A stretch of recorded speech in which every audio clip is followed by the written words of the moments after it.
Hey, how's it going? Mic check. What's up, Good Noah? How's afternoon. it going? Hey, we can get started, I guess. Yeah, I think everything is good to go. People are trickling on in. Good afternoon, Whalecoin Talk community. My name is Noah. I'm here today with Miss Teen Crypto. Uh, by the way, do you want me to refer to you as Miss Teen Crypto? I'm not sure if that's your crypto pseudonym or if you go by something shorter. You could call me Miss Teen Crypto, MTC, Randy, whatever you'd like. Cool. Let's go with Randy. Randy, before we get started, do you want to give our audience a quick background of yourself, your career trajectory, and how you found yourself working in the industry? Will do. Thank you for having me. Firstly, I really do appreciate it. I've been listening to your spaces; they're always awesome. But for me, I've been learning about crypto since I was 13. I'm almost 20 now. So my dad was telling me about Bitcoin when I was 13 in 2016. Didn't really pay attention much because all I heard were numbers, adult things. Essentially, I didn't think I could do anything with Bitcoin and crypto. That was until 2019 when I was 16, and my dad sat me down. We did our first Bitcoin transaction, and I saw how easy it was to use. All you have to do is scan a QR code, copy and paste an address, and that's it. Anyone, anywhere in the world, no matter where you came from, how old you were, could transact and send value instantly. I could go into the store, people could scan my phone, or I scan a QR code. I don't have to do all that fiat interaction where I literally know friends that throw their loose change in the garbage because essentially they can't do anything with it. And a lot of kids my age don't want to carry wallets in general. So I really thought that crypto was going to change the way we transacted forever.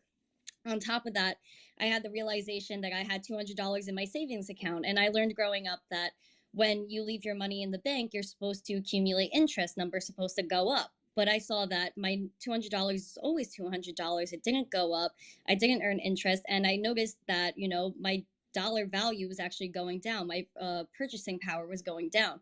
So I thought, hey, I have $200. I'm not going to touch it for a long time. Why not put it in Bitcoin? There's only going to be 21 million Bitcoin. Yes, 21 million Bitcoin to ever exist. So that's how I kind of kicked that off when I was 16, fell in love with the space. By the time I was 17, it was April 2020. And it was sad. It was lockdown. And I really wanted to be a part of the community. I wanted to do something positive. So I just created the handle Miss Teen Crypto. So I was available on all social media platforms, took it as a sign, and made my Twitter, started tweeting. Then I started making videos. By the time of November 2020, I was out on the streets talking to strangers about Bitcoin, asking them if they knew about Bitcoin. I also was minting NFTs in November 2020 before they really got hot.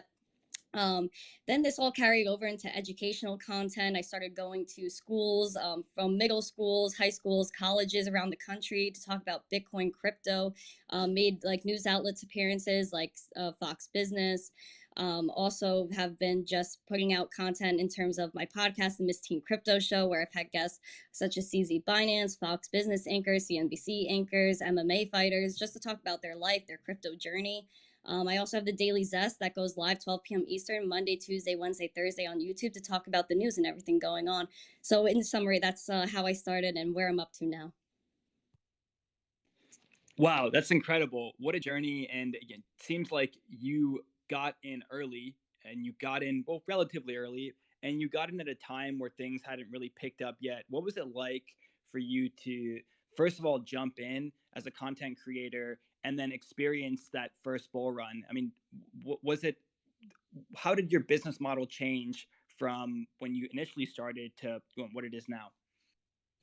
Well, when I initially started, I just wanted to tweet, right? Like I was a junior in high school. I didn't really have a plan at that point. I was just wanting to be a part of the community. And then I saw as I kept posting that people, just kept, asking me questions. I wanted to ask the community questions, which is initially how I started out, just asking the community, what do you think about this? What do you think about that? I started doing videos. So as my community grew, I knew I had to grow with them. And I really fell in love with crypto. So I, of course, started to take it more seriously, started producing content on the regular, and just really stepped into, of course, like doing media appearances, going places, talking about crypto, and just trying to push the education. And my main goal, even from when I started, was to spread crypto and NFT adoption to Gen Z, as well as educate the masses on this amazing revolution that we're a part of. Because again, it is a revolution.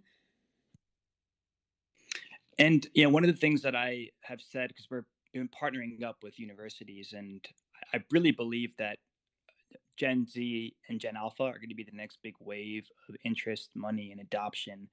that funnels into this industry. The more I talk to people who are in college, the more I recognize how much they understand the power and the potential of this technology in this industry relative to people in my own generation, millennials. So I would love to know, and it's also really cool that Miss Teen Crypto is available across all social media platforms. I do suppose it was meant to be. So now that I'm assuming you're 19 now. Are you in college, or are you thinking this you're going to do this full time? Is it that lucrative? I've been full-time crypto, yeah. And let's start from the beginning. You initially got involved on Twitter, and then you decided to start interviewing people on the streets, spin up a YouTube channel. How has that experience been for you? Like, what are some of the challenges that you faced initially trying to grow a YouTube audience? Take us through that. I mean, it's not easy. Content creation isn't easy. I mean, speaking about on the street interviews, I just really, that's something I really wanted to do in terms of like, being in crypto every single day, being on Twitter, you're kind of like in this little like community where we all know about crypto. Where like, why doesn't everyone else know about crypto? Why is everyone else so behind? We don't get it. So it kind of took the on the street interviews as a chance to kind of get the perspective of the regular person on the street that's not involved in crypto every day like we are.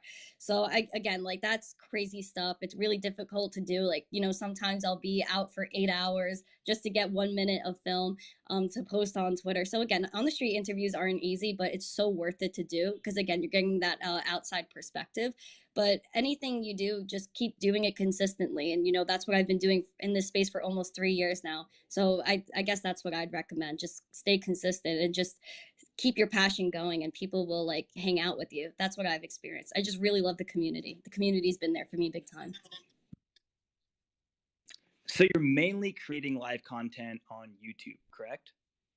Yeah, so I do live content pretty much everywhere. So I go live on TikTok as well, Monday to Thursday at 12. So you could either watch on TikTok or YouTube. And then Fridays, I like to spend TikTok and Instagram. So I go live pretty much everywhere. I try to drizzle it out throughout the week, if that makes sense. But I'm pretty much live on all social media platforms.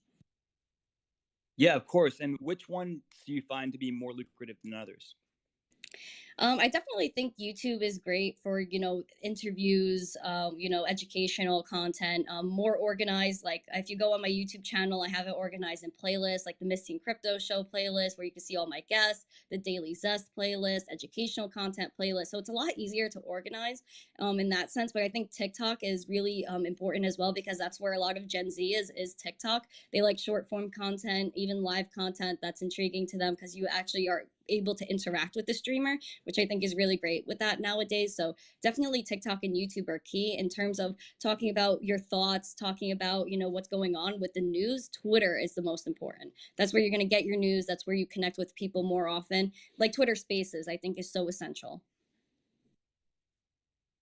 Yeah, I couldn't agree more. I always say that I wish something like Twitter Spaces was around in the previous bear market. It would have been a great way for us to kind of keep each other encouraged, and also build up these small silos that are interested in creating in the space, and interested in educating others. You mentioned your emphasis on education, and I would love to hear more about what sort of campaigns, apart from going out and interviewing people, what sort of campaigns do you design and execute on to help really people in Gen Z understand, those that don't understand the power and potential of this technology. Would love to hear more about what you're doing on that end. Well, like I said, I always try to go to events, when appropriate, to talk to Gen Z. So I've been, talking at events since I think late 2020. I've been going to events, just speaking to Gen Z. So like I said, I've spoken to middle school. My former high school invited me back to teach investing classes about Bitcoin. Spoke to other high school classes at conventions in Miami. I went to Utah Valley University. And I think I'm going to be speaking at another college coming up soon. I'm waiting on confirming that, but I think just going there and having face to face time and just like explaining it in the most simple way possible, especially from someone they relate to, because I think sometimes when adults are into crypto, it's more about number go up. It's more about the finance side, where I kind of try to take it from, hey, this is just money. This is just digital cash. being digitally native, we understand that concept. We've been using iTunes gift cards to buy digital assets, buy digital tokens to interact in digital world. So this whole concept of NFTs, crypto, the metaverse, it's so easy. So just onboarding people into that is probably the most important part. And I try to do that by, again, going to speak to people. I do short form content, like on my YouTube, you'll be able to see it better laid out, where I do 1 to 2 minute intro to crypto videos, just to give you an idea of what Bitcoin is, the blockchain, NFTs. Because again, Gen Z, we like short form content. We like to get an idea, get straight to the point, then go do deeper research on our own. Yeah, spot on. And one of the things that I've noticed about you is just the charisma and how much you seem to love this industry and how passionate you are about teaching others. How has your family felt about this? I mean, it is an unconventional path, and I think a lot of younger folks, Gen Zs and millennials alike, would love to go into the career of content creation. But what does your family feel about the path that you've chosen, as opposed to going to college, which is a traditional path for a lot of people your age? Well, my dad got me into crypto, so he's very supportive. He's been in the space for so long now. He really understands it, and he supported me from the start. When I wanted to start misting crypto, he was like, "Let's do it." He's like, "Go for it." And then when I said I really wanted to pursue it, he was said, "Go for it." In terms of other family members, it was not easy.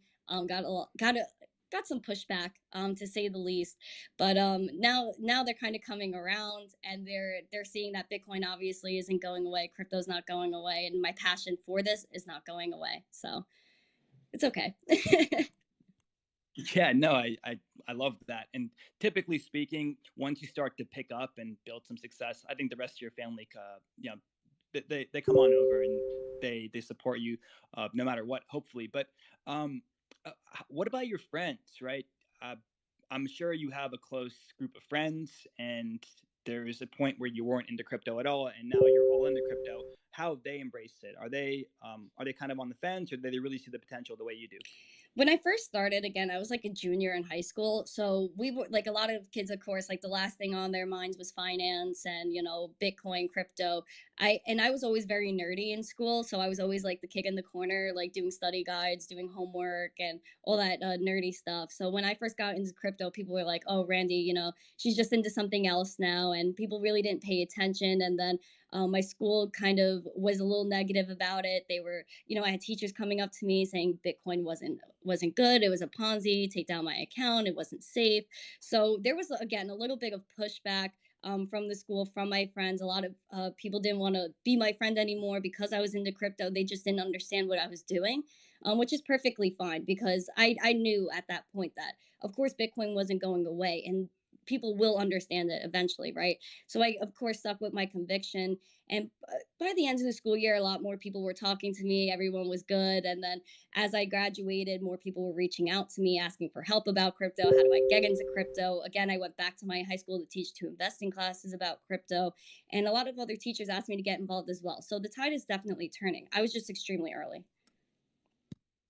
Yeah, the tide is indeed turning. And wow, I mean, I had friends, and I still have friends that don't believe in it, call it a Ponzi scheme, make jokes about it when the market crashes. But I've never had anyone not want to be my friend. Uh, if you don't mind me asking, was that someone that, or were those people that you were close with, or they just decided, hey, you're way too overzealous about this, we don't want anything to do with you anymore? A lot of them were close friends, unfortunately. But it just shows like who's really there for you and who's not, right? Because you know, if it was anything else, right, they should support me either way. So I was happy to find out, who supported me and who didn't, which was the most important part. And it's all about growing up, right? I was going to graduate high school anyway. I knew a lot of people I was gonna end up not seeing again. But either way, a lot of them did end up saying, "Hey, maybe I was wrong about the Bitcoin thing." So again, like I said, the tides are turning. It was really hard to experience it, but it honestly made me like stronger in terms of dealing with social media and personal relationships in general. It was definitely educational. Hmm. So you obviously love Bitcoin. That goes without saying. And my assumption is a lot of these talks that you give on Bitcoin and on blockchain technology have to do around the value prop and kind of the ways that this is going to transform financial systems. Are there other digital assets in our space that you're bullish on?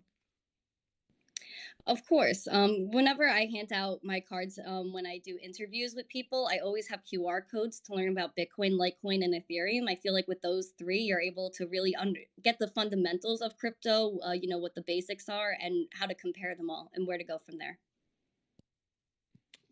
Okay, beautiful. So we've talked about Bitcoin. I would love to know what your thoughts are on Litecoin. Why do you like Litecoin, and why do you find it important to teach people about Litecoin?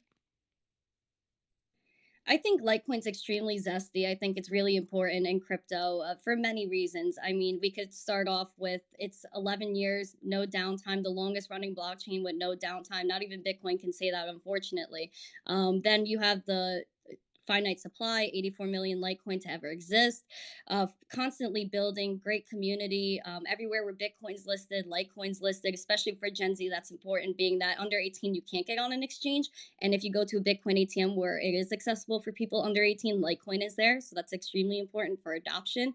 It's fast, easy to use, very cheap, like a cent or less in fees. You also have, like I said, continuous building. You have MWeb extension blocks, which kind of give you that privacy. Like if I transact with Bitcoin or regular Litecoin now, you'll be able to see all our transactions, how much Bitcoin or Litecoin I have in my wallet, et cetera, et cetera. With this MWeb, you're able to have more privacy on that aspect, and you're able to opt in and opt out. It's very easy to do. It's not too technical once it's adopted on the wallets, which is coming. Then you have OmniLite, which is NFTs and everything like that on top of Litecoin, which is really great as well. Just gives more, value prop and more accessibility. Because again, Litecoin's listed everywhere. So to be able to have good accessibility to the asset and then be able to use it, whether that's in NFTs or just spending it as currency, then I think that's great. Mm-hmm. And what about Ethereum? What do you love about Ethereum? And do you ever see Ethereum flipping Bitcoin?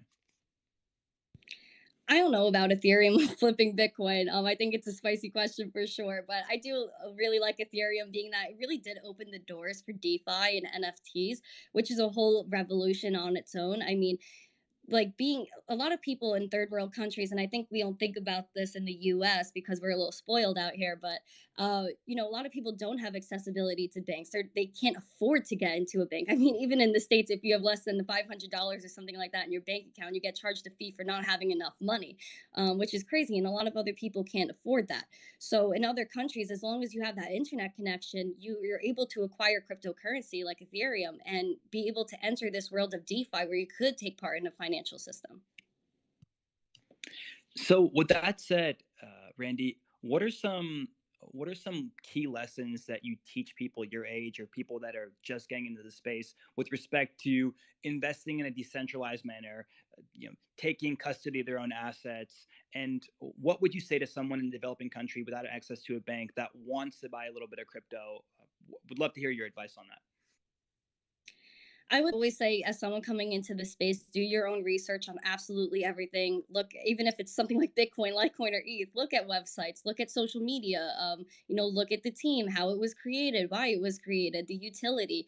If someone wants to start into the space, like I always say, you'll need to buy a whole Bitcoin. You'll need to have $20,000 and buy a whole Bitcoin. I always suggest dollar cost averaging, which is buying periodically. For example, buying $20 of every Friday. So I do think dollar cost averaging is a great way to enter the space. Just like whatever spare change you have, you're able to enter the system. And especially for people in third world countries, being able to just use things like the Lightning Network, where you're able to do microtransactions instantly. So I think that's really important.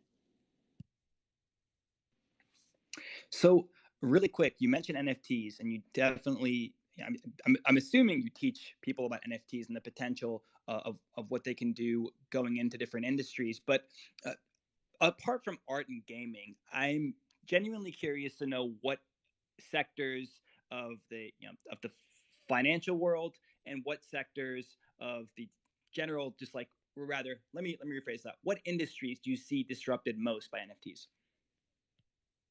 Probably everything. And it's kind of crazy. I do think, NFTs are going to be like high school diplomas, college diplomas, medical records, real estate deeds, things for your car, licenses, maybe parts of your identity in some way or another. I do think NFTs are going to disrupt absolutely everything. And we're seeing it kind of in different countries where even China has their own digital asset marketplace. We have other countries that are doing, digital asset notes like bank notes and things like that that are tokenized.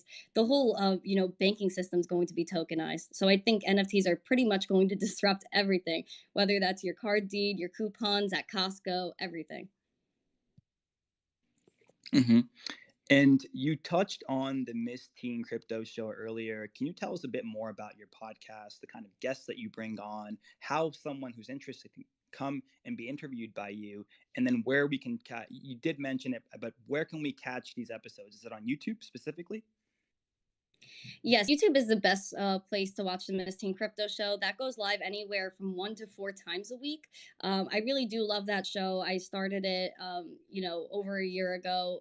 Like just over a year ago, have just over 100 shows. And the reason why I wanted to do the Miss Teen Crypto Show is to interview, key leaders, not just in crypto, but, media, business, just to see their journey, how they got to where they are now and what brought them here. Because I feel like, especially in crypto, everybody comes from different places, different socioeconomic statuses, yet we all end up in the same place, a part of one big revolution. So I find that really beautiful. And that's why I really love to see how people, again, got to where they are now and share their journeys.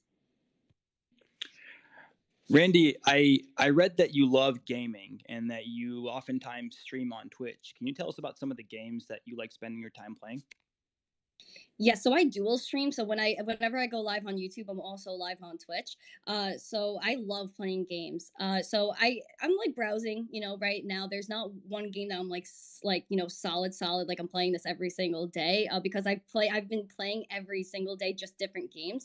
So I don't have any to name right now, but I do I'm very interested into the space. I do think it's very important. As I've been watching the space, it's been progressing, just like everything else. Like DeFi, I remember when DeFi Uniswap first boomed, it was all about, the grocery store coins and things like that. And then when NFT gaming popped off, it was initially about like all these tokens, how to, sustain an in-game economy. And I feel like as NFT gaming has progressed, we've seen less of about the tokens, the money, and more about the gameplay. So, for example, one the game I could shout out is EV.io. It's an FPS game, and what they do, which I really like, is that you're able to go on the website, play the game, try it out, then go and buy your assets. Just like in Web 2, any kid, any person could just try out the game, then see if they like it, start investing in their gameplay. So I think that's what's really cool about NFT gaming right now, and I guess that's one game I could shout out. You've designed a lot of content, like slideshows and different educational 101 type content for people to digest. Take us into the process of what you did to kind of research it and why you structured it the way that you did. Is it all meant for people that are just getting in, or do you have anything that's more advanced for folks that have been in the industry for a few years? Most of my content is for newbies, and my biggest thing is onboarding. So definitely newbie content is a priority for me. And how I kind of go about that is I just use my knowledge from like being here for the past like 3-4 years, just observing the space and trying to articulate things in my own words and make things a little bit easier. Especially when I was first coming into this space, I was very confused. Like looking through all of this content, I would look up what is Bitcoin. It would be a complicated 10-minute video, the words I couldn't understand until I really, really dug down and researched them. So with my content, I kind of try to break it all down in an easy way. So that way you just understand it. Then you could go deeper and do some more research. But it definitely approachable language is what I go for. Mm-hmm.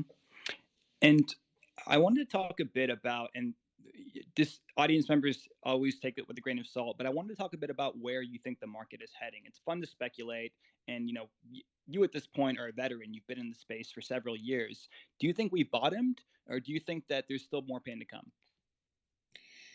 I'm not too sure if we've bottomed. Honestly, I'm very bullish. I've always been bullish. I'm almost like a perma bull.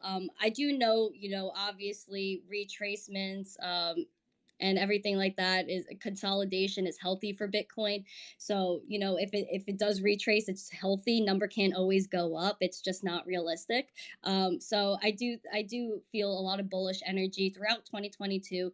We've seen volatility, in the macro markets, whether that's crypto, stocks, whatever. So with volatility comes, shaking out some actors. And we have seen that in crypto. But throughout the bad actors being shaken out in 2022, we've seen an influx in institutional money, countries still coming into crypto, still investing in crypto. We're still even seeing that now with so much talk. Even if you look at Davos, the WEF and what they were talking about, although it wasn't what we like talking about CBDCs and things like that. The entire conference was basically about blockchain. So obviously, this technology is not going away. Ted Cruz recently said last week that he wants to bring Bitcoin to Capitol Hill, pay for all the vendors with Bitcoin, your food, everything. So Bitcoin is coming, crypto is coming. And, I wouldn't worry about the short term, even the 1 year look, right? I'm looking 10, 15 years down the road. People are going to be happy they have Bitcoin. Never mind this price speculation that people are doing now. Yeah, people do short-term price speculation, especially with this market. I have so many friends that came up to me during the bull run and said, "Oh my God, I missed sub 20K Bitcoin. I missed it. I missed it. I'm never going to get it again." And then when we had sub 20 Bitcoin for several months, no one was buying. Everyone was waiting for it to go lower. It is really interesting to see that psychology play out. And if you zoom out and look at this market just from a market cap basis over the last 10 years, it's gone up. And so if you look at the way the tech is evolving and you look at the adoption from retail and from institutions, again, the trajectory is going up. So it's great that you have that vision and you have it so early. I'm honestly I'm not I am jealous of you. I'm so jealous that you were able to find this at such a young age. I had to find it. I think I came into this space in 2017, and there was just so little information at the time, and you had to just figure it out yourself. And you guys have the infrastructure, people like you helping teach your generation about this stuff. Do you have, despite you with all your knowledge and all the tools and all the resources that you've created, do you still have people in your friend group and your circles that are like, it's a scam? Does that happen, or does people reciprocate for the most part? Mostly reciprocated. No one's really telling me it's a scam. It's mostly like, sometimes like with the family that's a little stagnant. There's one member that just doesn't believe anything I say until it happens. So it's like, I warn them about CBDCs. They're like, "Oh, that's not real." And then all of a sudden everyone's talking about CBDCs. So it's just a matter of like waiting until it happens. But of course you could give everyone the warning, but it's until they really want to listen. Facts. And I think that's a key difference between Gen Z and millennials, because I have echoed this stuff over and over and over again to my friend groups and my acquaintances, and it doesn't seem to resonate the way it does with the generation. So I think it's a really important thing to take note, and I think it's important to keep an eye on Gen Alpha as well. Uh, CBDCs. Like, I mean, you brought it up. I didn't want to talk about it, but since we're on the topic, what are your thoughts on CBDCs? Are they inevitable? And if so, how can we as citizens kind of push back and find alternative? Well, we know what the alternative is, but educate people on the alternatives and why CBDCs aren't so great. Yeah, CBDCs. I'll keep it brief since I know this isn't a big topic, but I do know that it's kind of an eclipse on your life, not just your financial life, and it's kind of, it sounds extreme to say, but it's really what it is. Like, you're not private, everything's tracked. You'll be limited on what you could buy. If you do something that's like outside the quote unquote narrative, then you won't be able to spend your money. They could tell you spend 20% of your wealth by the end of the month, or else it expires. So there's just so many things that go into that, and I think what a lot of people are seeing even now is that banks are limiting like the amount you could transact, especially in the UK. A lot of banks are transacting and limiting how much you could spend at crypto exchanges per month. So already we're kind of being locked into the system where we know that we can't control our funds the way we want to. The accessibility to our funds is not the same as it was maybe 3 years ago. And that's only going to continue to, get worse. And I think people are starting to realize that now, especially when CBDCs come out. I think people are going to say, "Hey, this is something I can't really use the way I want. I can't transact the way I want. What could I do that with? What is the alternative?" And I think that's where Bitcoin is going to explode, and people are going to be fighting for Bitcoin, because already we're seeing, during, the bull runs, exchanges may not have the supply. So I think we're going to have like a Bitcoin shortage. People are going to be scrambling to buy Bitcoin. It's going to be an explosive thing, but it's going to really kick off the revolution for sure. Couldn't have said it better myself. Randy, what's your favorite stablecoin? Honestly, I the only one I have access to is USDC, but I think that's what's good they're gonna use as the CBDC. So I'm a little like, ugh, like I'm in New York, so I can't trans I it's so difficult for me to do anything. So it's like Bitcoin ATMs are banned here. I really only have Coinbase and Gemini, and the only stable coin I'm allowed to really trade here is USDC. Do you, and I'm just curious, do you also use decentralized exchanges? Do you believe in non-custodial wallets, or do you for the most part hold your stuff on centralized exchange or centralized entities like Coinbase?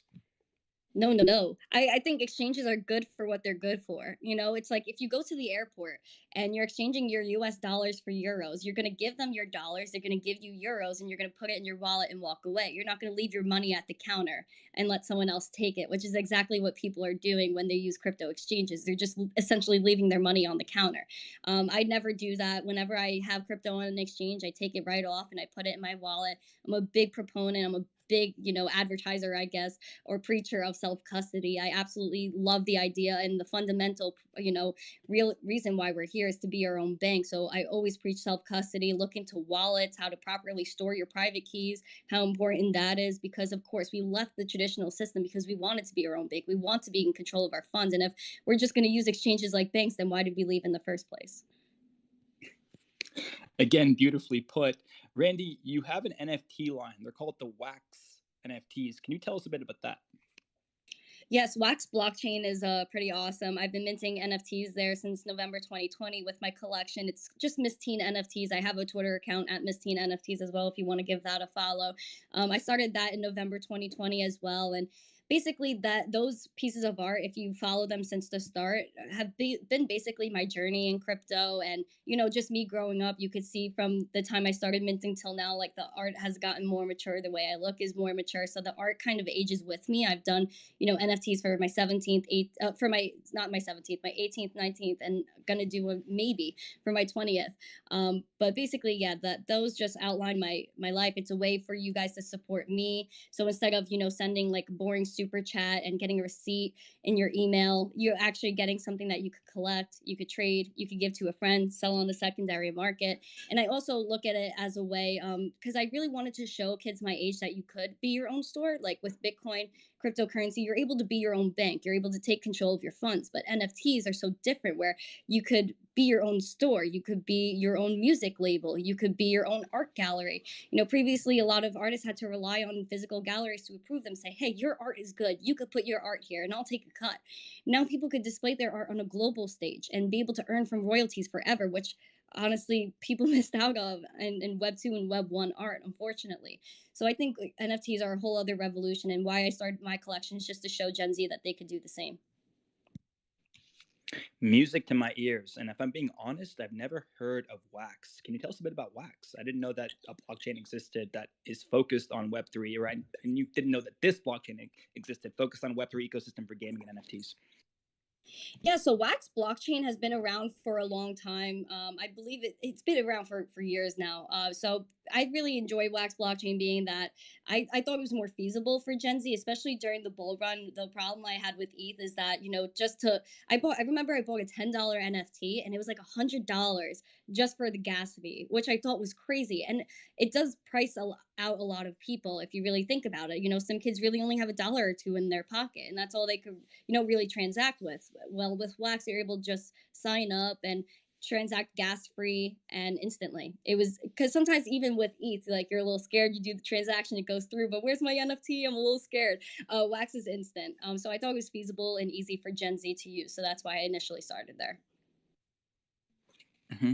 So, Bitcoin, Ethereum, and Litecoin, these are your safe investments. These are the ones that you hold and you hold for a long time. If you don't mind sharing, what are some more risky plays that you're eyeing, that you're DCAing into, that you think these have potential? I don't mind buying in and seeing what happens.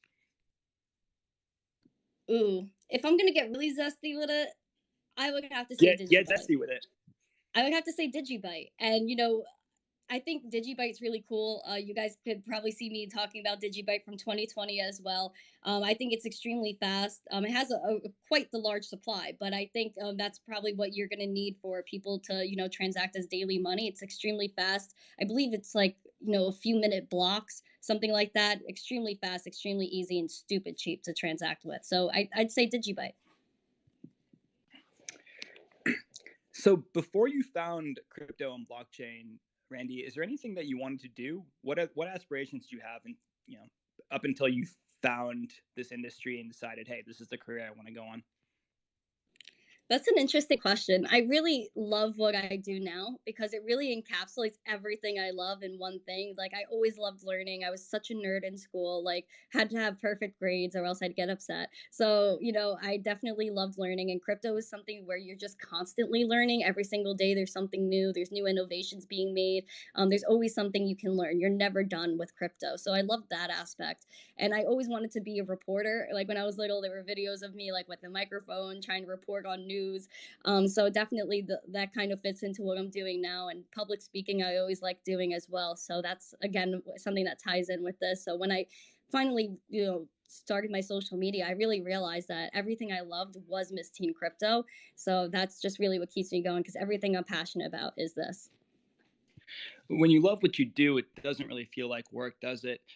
I think we alluded to this earlier, but I'm curious to know. I think other people can really benefit from this. I'm curious to know, what were some big challenges? What were some times where you're like, man, this is hard, or I don't like doing this, or I got to push through? I think people would be inspired by your story. Yeah, there were, it's nothing's easy. And I really learned that the hard way, but nothing's easy no matter what you do. So I think when I first came on crypto Twitter, I think like some of my OG friends in the audience would know, there was like some hate coming my way. People were speculating things about me, saying some negative things, which of course were not true, but I was new to the game, and people didn't think like, why was a girl here? Why was a teenager here?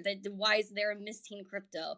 So people like, were speculating, saying crazy stuff. But what I just kept doing was putting out positive content. And I think probably the one thing I said was in a video, I was like, hey guys, I'm the only person that runs my account. Let's chill out and have a good day. But basically just kept going, stayed persistent, and then people eventually learned who I was. I kept doing more interviews, creating more content, and just stayed persistent.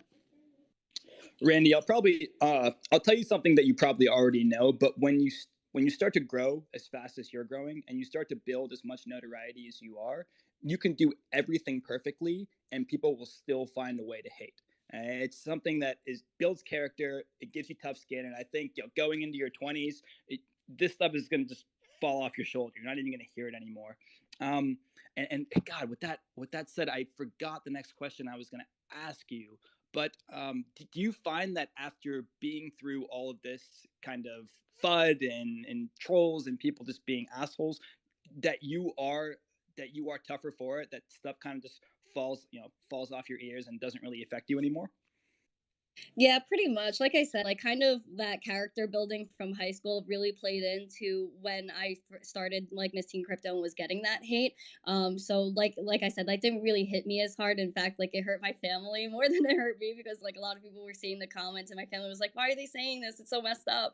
But I was like, "Guys, it's gonna pass. Like it's gonna be okay," and it really was. So I just knew that like people were gonna know who I was, and some people knew already. I had like a nice little community already, and people were standing up for me at the same time. So I was like, you know what? There are people that support me. There are people that know who I am, and I know who I am. I know I'm not doing anything wrong. I know I'm here for the right reasons. So I just kept going. So definitely, it wasn't easy, but the character building from high school definitely helped me. And I think in the future, it's definitely going to carry on. It's going to help as well, especially seeing other content creators in the space. They get heat as well, and they take it like champs. So Just looking at your site and your YouTube channel, it seems to me that it's a one-woman show. Do you have a team that helps you with stuff, or is it just all run by yourself? this is all me. I mean, I have help from like family. Like my dad's been in the space for a long time, so I'm always talking with him and things like that. But pretty much like getting the guests, having like my channel. It's all me. Who's your dream guest that you haven't gotten to interview yet? There's so many. I would love to interview, Michael Saylor, Paris Hilton, a bunch of people that, are really key players, and not just crypto, but media, because I think the key to adoption is, not just trying to stick with the Web3 niche, but trying to expand it. So, like I've been able to interview Ben Askren. He was a champ, and then MMA champ Chris Cyborg I just had on recently. So really just trying to expand my horizons to anybody, reality show stars, all of it. And how do you reach out to these people? Right? I've seen that you've been on Fox News. You've interviewed notable individuals. Do you just email them? Do you contact them on Twitter? Did you reach out to Fox? Did they reach out to you? Would love to hear more about that process. A lot of the media reaches out to me, but I do the outreach. Like, I'll tweet, I'll send a DM, I'll email, I'll scour the internet for contact information. I just really try to put in the work as much as possible. Because again, it's not easy to get, like, a lot of these big people, but again, it's like persistence is key. So I just stay persistent. I keep in contact and everything like that. Just shoot your shot. Mm-hmm. And Randy, I know that you have to head out here pretty soon, and I want to give you some time between now and I think you're recording your show. But is there anything that I haven't asked about that you find interesting to share with us? I think you pretty much covered all bases. I think, especially with what's going on right now, and there's like a lot of FUD and also a lot of good news being thrown at crypto. I definitely think people should just do their own research and stick to their convictions, because if you listen to everybody else all the time, then you're gonna get lost in the sauce, and you're gonna end up paper handing and actually losing. So I think knowing why you're here, knowing the fundamentals versus the pumpamentals of this space are gonna get you very far. And keep calm and hodl on, because that's the most important thing. Stick in your convictions and you'll be okay. It's beautifully said. And I was just going to share an experience of myself. I didn't have as much conviction as I should have based on my research and knowledge back in 2018. And I let people who are that cared about me and that do know a lot in their own right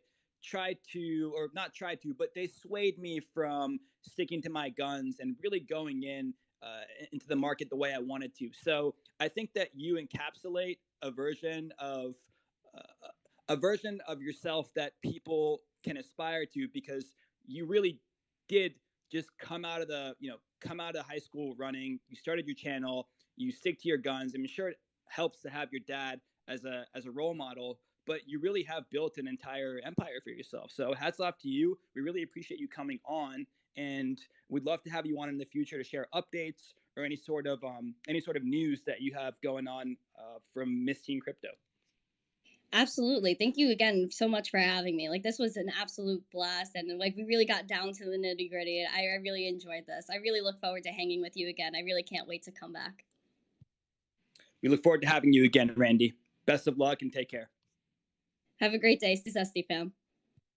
Stay zesty. Whale Coin Talk community, thank you for joining. That was Miss Teen Crypto. Remember that everything you hear on these broadcasts is meant for educational purposes only. Nothing is financial advice. For now, my name is Noah, signing out. Take care.